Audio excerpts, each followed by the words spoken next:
जय माता दी दोस्तों, तपोभूमि क्लासेस पर मैं अवधेश भदौरिया आप सभी का स्वागत करता हूं। एमपी पुलिस कांस्टेबल एग्जाम 2023 शुरू हो गए हैं और दोस्तों पहली शिफ्ट यानी कि 12:30 बजे से लेके 2:30 बजे वाली शिफ्ट का एग्जाम एनालिसिस लेकर दोस्तों मैं आ गया हूं।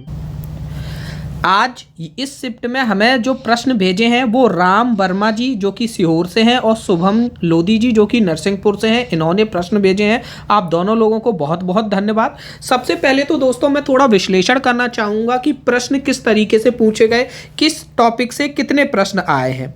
तो अगर ये हम देखें तो जो पिछला एग्जाम हुआ था बिल्कुल सेम टू सेम उसी के पैटर्न पर प्रश्न पूछे गए। जीके से 20 प्रश्न आए, साइंस से 15 प्रश्न आए, मैथ से 25 प्रश्न और रीजनिंग से 40 प्रश्न। उस 40 प्रश्न में भी 5 प्रश्न आपके स्पेशल किसके आए, जो चित्रात्मक रीजनिंग होती है उससे पूछे गए हैं।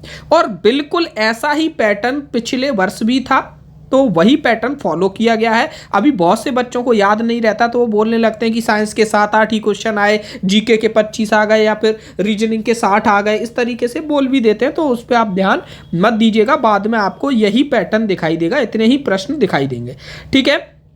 और पेपर का जो लेवल था वो सरल ही था क्योंकि अधिकांश पढ़ने वाले बच्चों के 80 से अधिक नंबर हैं, तो हम यही मानेंगे कि सरल ही है। और प्रश्नों का स्तर देख के आप देखेंगे कि रीजनिंग और मैथ इन दोनों के प्रश्न बहुत ही इजी आए हैं, बहुत ही सरल लेवल के आए हैं।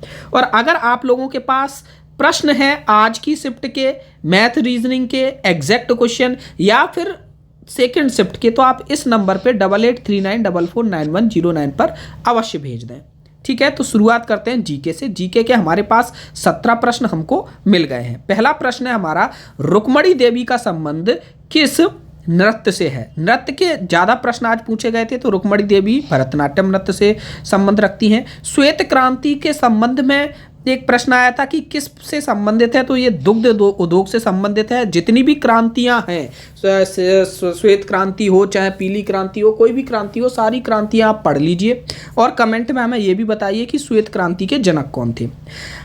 इकोनॉमिक्स से काफ़ी प्रश्न आए हैं। रिवर्स रेपो रेट से रिलेटेड एक क्वेश्चन आया, एक क्वेश्चन एसएलआर से रिलेटेड आया, एक क्वेश्चन आपका आरबीआई से रिलेटेड आया। तो 3-4 प्रश्न आपके इकोनॉमिक्स से बन रहे हैं और इकोनॉमिक्स के प्रश्न बहुत ही फैक्चुअल होते हैं, इसलिए मैं यहाँ पर थोड़ा आपको समझा भी देता हूँ। देखिए, जो रिवर्स रेपो रेट होती है ना, वो होती क्या है उसको समझने के पहले आप समझिए कि रेपो रेट क्या होती है। रेपो रेट क्या होती है, जैसे ये आरबीआई है, आरबीआई से कोई बैंक पैसे मांगने आई कि हमको पैसे चाहिए, तो भैया ब्याज लगेगा। तो जब बैंक आरबीआई के पास जाएगी कि हमको पैसे दे दो, तो बैंक तो आरबीआई कुछ रेट लेगी, उससे ब्याज की कुछ रेट लेगी, उसको बोलते हैं रेपो रेट। लेकिन जब आरबीआई को पैसा उठाना होता है बैंक से, आरबीआई को पैसा चाहिए किससे, बैंक से, तो इसी को हम बोलने लगते हैं रिवर्स रेपो रेट, ठीक है। तो ये तो रेपो रेट क्या होती है, रिवर्स रेपो रेट क्या होती है। RRR से रिलेटेड कोई क्वेश्चन आया, ठीक है। अभी करंट में जो रिवर्स रेपो रेट चल रही है वो 3.35% चल रही है। आपको कमेंट में बताना है कि रेपो रेट वर्तमान में क्या चल रही है। रेपो रेट के बारे में अगर बोले तो रेपो रेट का भी फुल फॉर्म होता है REPO। ये होता है रीपर्चेस एग्रीमेंट या फिर रीपर्चेस ऑप्शन। तो ये जो रीपर्चेस ऑप्शन है ना, तो इसका रीपर्चेस का REP ले लिया और ऑप्शन का O ले लिया, रेपो रेट बोलने लगे उसको, ठीक है। ज़्यादा डिटेल में नहीं जाएंगे, बस कुछ चीज़ें आपको जानना जरूरी है क्योंकि आगामी परीक्षा में आपसे पूछी जा सकती हैं कि ये जो रेपो रेट है, रिवर्स रेपो रेट है, बैंक जो रेट होती हैं वो डिसाइड कौन करता है, आरबीआई के अंदर भी। तो आरबीआई के अंदर डिसाइड करता है एमपीसी, ठीक है। ये क्या होती है, आपकी मॉनेटरी पॉलिसी कमेटी होती है जो ये डिसाइड करती है कि रिवर्स रेपो रेट क्या होगी और रेपो रेट क्या होगी, ठीक है।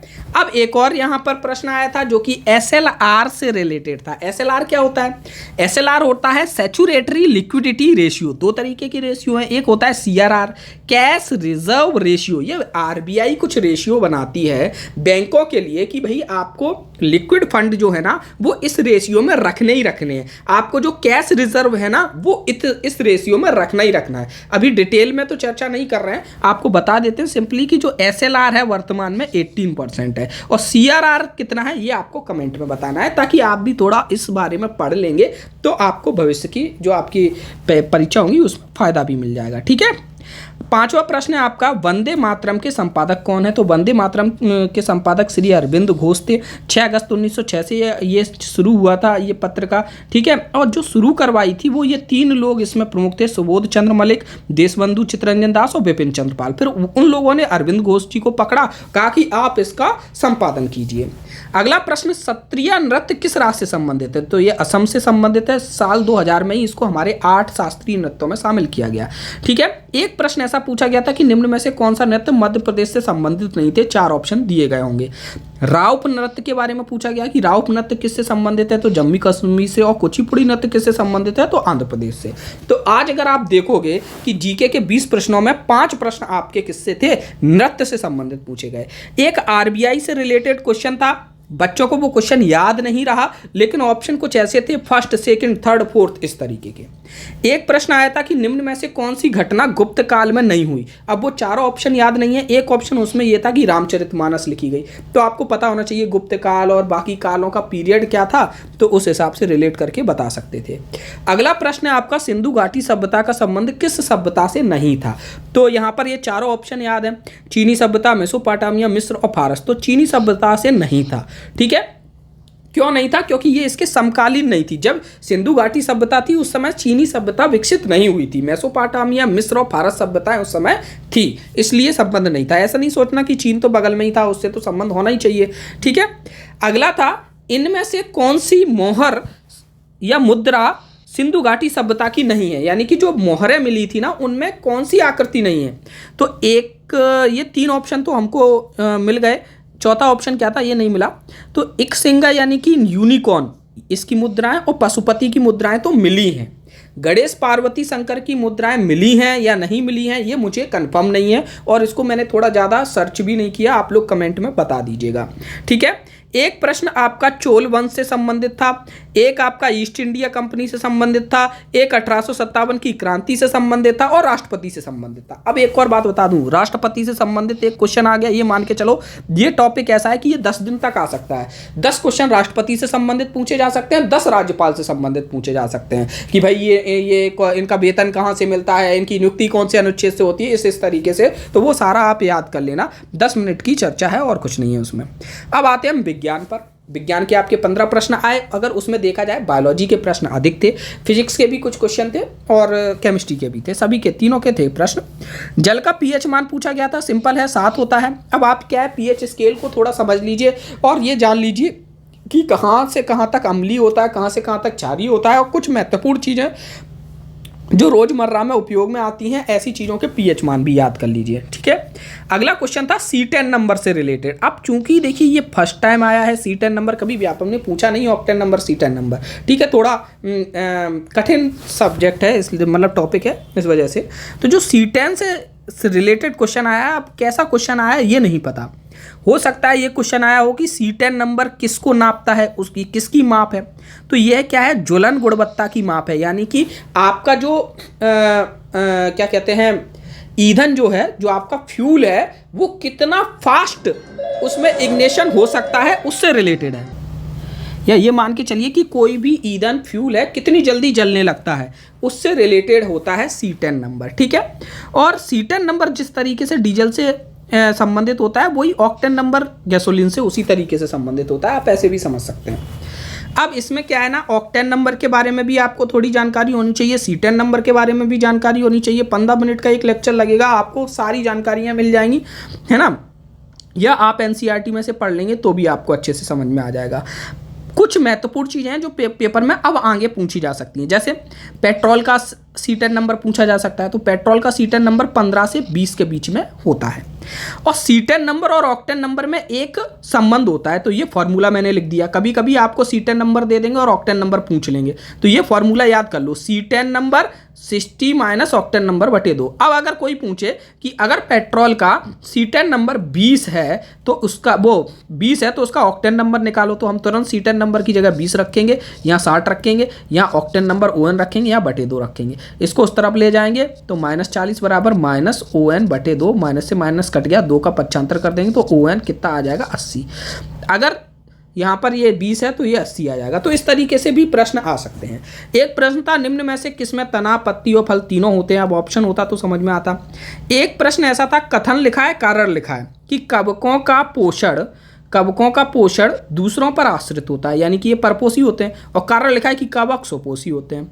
तो यहाँ पर क्या हो जाएगा, ए तो आपका सही होगा कि ये दूसरों पर आश्रित होते हैं, तो ए सही है, लेकिन आर गलत है, तो पहला ही ऑप्शन सही हो जाएगा। इस तरीके के 3-4 प्रश्न थे, लेकिन बच्चे को एक ही प्रश्न याद रहा तो कम से कम एक ही बता दिया, ये भी बहुत बड़ी बात है। ठीक है, अगला प्रश्न, निकट की चीजें स्पष्ट ना दिखने पर कौन सा दोष होता है। तो निकट की चीजें स्पष्ट ना दिखने पर दूरदृष्टि दोष होता है। ऐसे समझ सकते हैं कि दृष्टि तो दूर की है सही, और दोष किसका है, निकट का, तो दूरदृष्टि दोष।